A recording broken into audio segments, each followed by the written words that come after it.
Hi everyone, back again with another project. We're using the paper collection from Simple Stories, Marian Bright. This will be my last project as I think I've used up as much paper as I possibly can. I have literally just a couple of scraps left from the collection. Odds and ends, that's about all I have left out of the whole collection. And, well, I do have a couple of more journaling cards as well that I will hang on to. They'll make great Christmas cards with another paper line that I can use. So that's what I have left out of the whole collection that I received for my December design team kit. So what I created was a little box. And the reason I created this little box is I have 6 grandsons that are older. 5 of them are older, so we're going from our teens, 15, all the way up to 28. And when you ask them what they want for Christmas or what they want for their birthdays, because we have birthdays from the end of November through the 1st of January, along with Christmas, they usually tell me nothing or they want a gift card. So I thought, okay, great. You know, I give lots of gift cards out during this time of the year. And instead of just putting them in an envelope or trying to figure out a way to make it fun for them to receive the gift card, I created this little tiny box that I think is going to be just perfect to hold. And it's also roomy enough that you could actually put a little trinket in there. So I'll probably put some candy or something along in that line in there as well. So here's the box and here's the lid.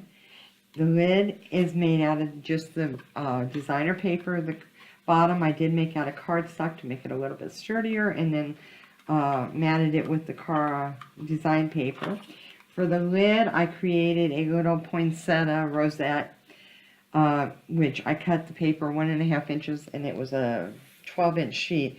So I was very limited to what I had left, so I cut it one piece, 1.5 inches by 12. And then I scored it at every 1/2 inch, flipped it over, started scoring it again at 1/4, and then 1/2 inch thereafter, so that way it gave me the double.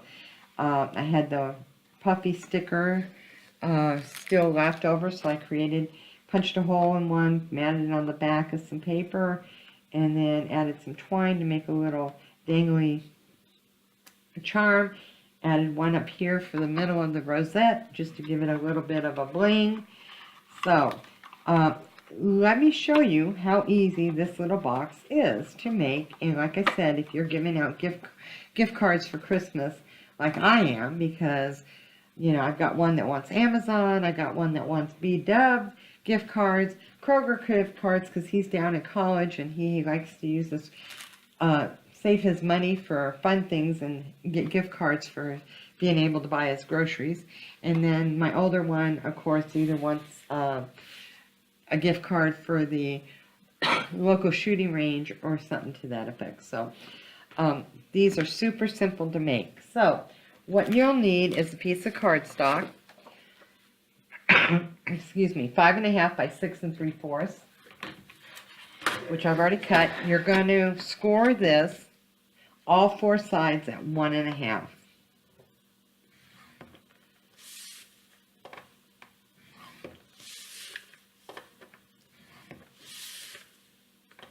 So you're going to score it at 1.5 all 4 sides. Then you're going to, we're going to cut, so this is the 6 3/4. We're going to cut here, right down this way, and then we're going to come in and taper this one off, and I'm going to taper this one off here, just mitering the corners. Come in again, cut on the score line, and then you want to miter in on it, miter in this side,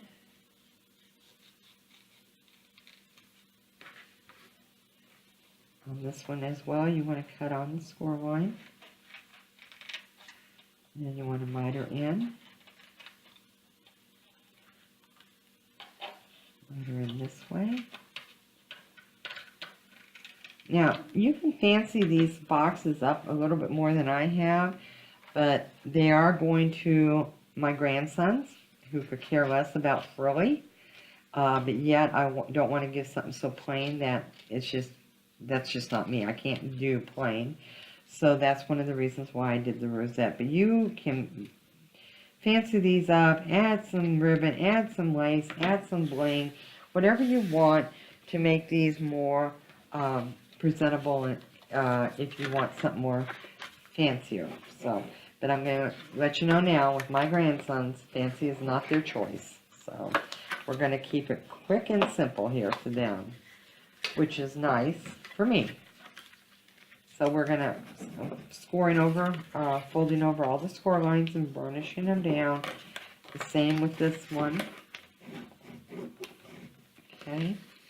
And the same with this one. Now I'm going to add my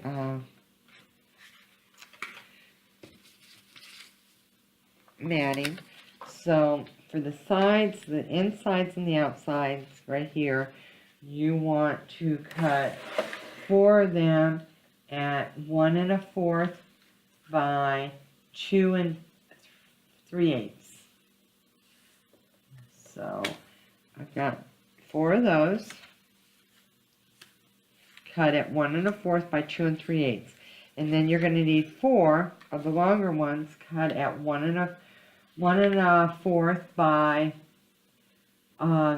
3 3/4. So I just cut those up. Those are ready. So I just need to ink them up.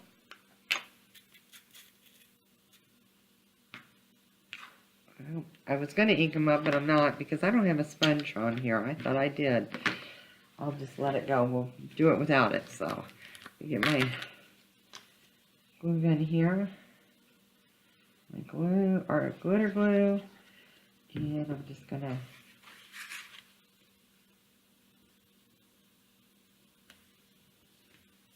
add these to it.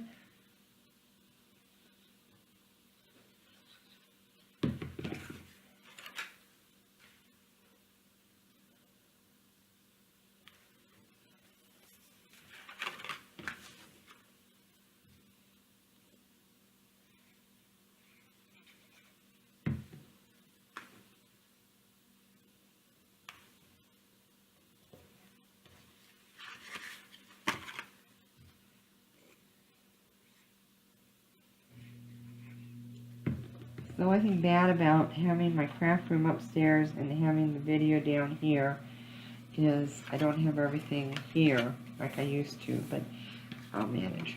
Okay, so we don't want to mat these yet, but we can mat the 2 ends. And the reason why is because we're going to fold those in to make the box. So put this on the inside. I did not have enough mature paper to make for the bottom of the box, so that is not going to be done, but I figured I'm going to fill it with tissue paper anyways, and truthfully my grandkids are not going to care one way or the other if that is covered in paper. If I was giving it away as a gift to somebody else, then I would definitely be adding paper to the bottom of it. Okay, so what I did was I just added my glue to my tab that we created, and lining it up to make a square.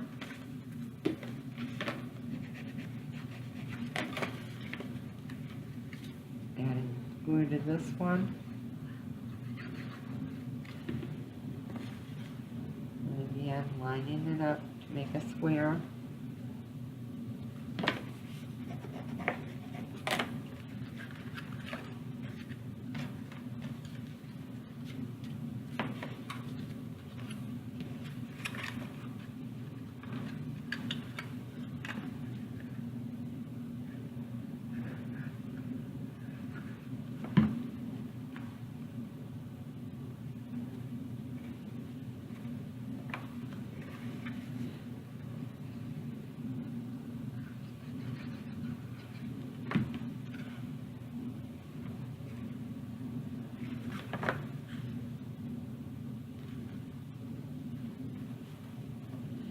there's our little box.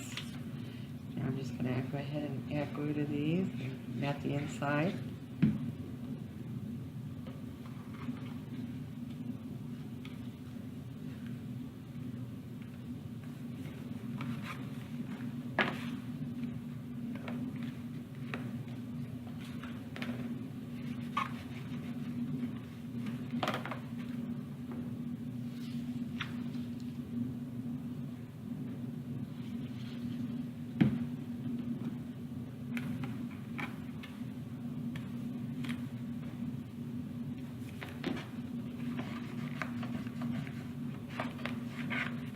Okay, there you go. There's your my little box.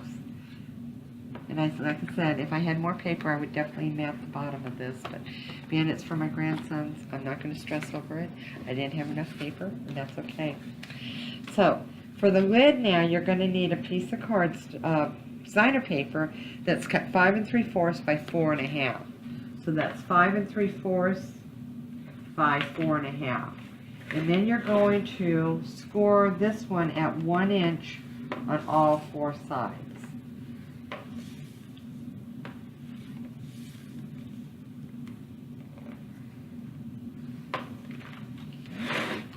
Then I'm going to take this Martha Stewart border punch, and I'm just going to go around the edges of it, and I'm not going to worry about being real neat with it as far as the ends go, because they're going to be folded in, so nobody's going to see if they're not just perfectly punched.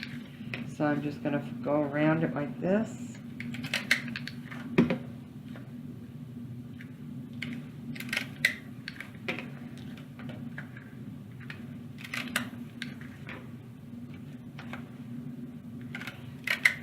Just making a decorative border on the end. You don't have to use a punch on it, but I just think it makes it a little bit more cuter. So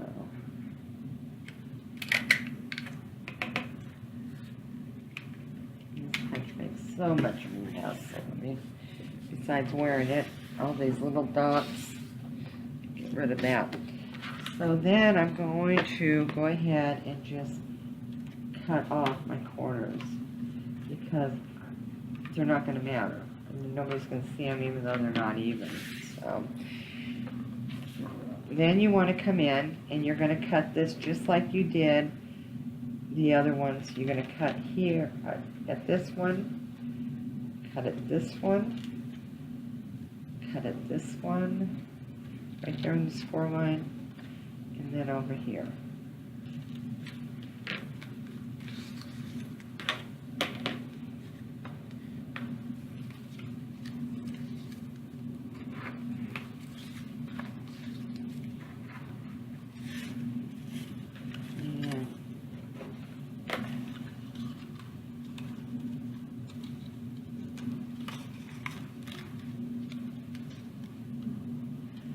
I'm going to add some little glue here to my corners.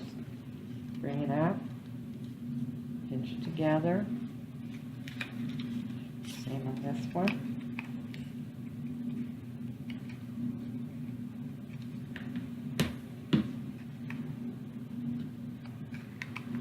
Pinch it together.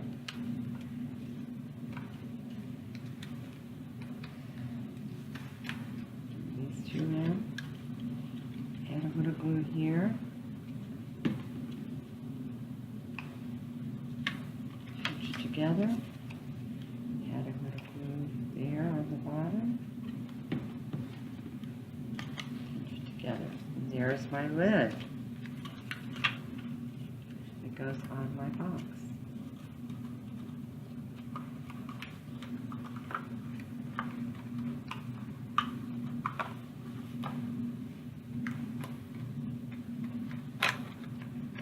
I want to bend my corners there. So there's my box.